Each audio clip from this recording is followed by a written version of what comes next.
I was in Parliament when my sister came for the first time.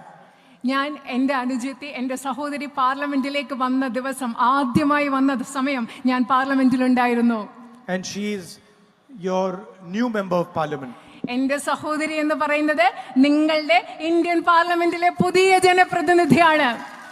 And 5 years ago you elected me as your member of parliament. 5 വർഷങ്ങൾക്ക് മുമ്പ് നിങ്ങൾ എന്നെ നിങ്ങളുടെ പാർലമെന്റിലെ ജനപ്രതിനിധിയായി തെരഞ്ഞെടുത്തു. And I was thinking while my sister was taking her oath that how has she arrived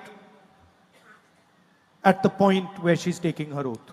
എൻ്റെ സഹോദരി സത്യപ്രതിജ്ഞ ചെയ്തപ്പോൾ ഞാൻ ആലോചിക്കുകയായിരുന്നു, ഇന്ന് സത്യപ്രതിജ്ഞ ചെയ്യുന്ന ആ തലത്തിലേക്ക് എങ്ങനെയാണ് എൻ്റെ സഹോദരി എത്തിച്ചേർന്നത്. 5 years ago I also stood and took my oath. 5 വർഷങ്ങൾക്ക് മുമ്പ് ഞാനും അവിടെ നിന്ന് എൻ്റെ സത്യപ്രതിജ്ഞ ചെയ്തു. Of course it was an older parliament building, a nicer parliament building.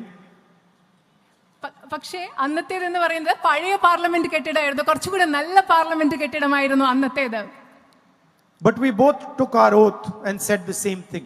പക്ഷെ ഞങ്ങൾ രണ്ടുപേരും ഞങ്ങളുടെ സത്യപ്രതിജ്ഞ ചെയ്തു. ഒരേ കാര്യമാണ് ഞങ്ങൾ രണ്ടുപേരും സത്യപ്രതിജ്ഞ ചെയ്തപ്പോൾ പറഞ്ഞത്. And so I was thinking, how did my sister arrive at that point? And I realized that it was a feeling inside the heart of the people of Wayanad that made her arrive there. ഞാൻ ആലോചിക്കുകയായിരുന്നു എൻ്റെ സഹോദരി അവിടെ എത്തിച്ചേർന്നത് എന്താണ്. അപ്പൊ ഞാൻ ചിന്തിക്കുകയായിരുന്നു, എനിക്ക് മനസ്സിലായി വയനാട്ടിലെ ജനങ്ങളുടെ ഹൃദയത്തിലുള്ള ഒരു തോന്നലാണ്, വികാരമാണ്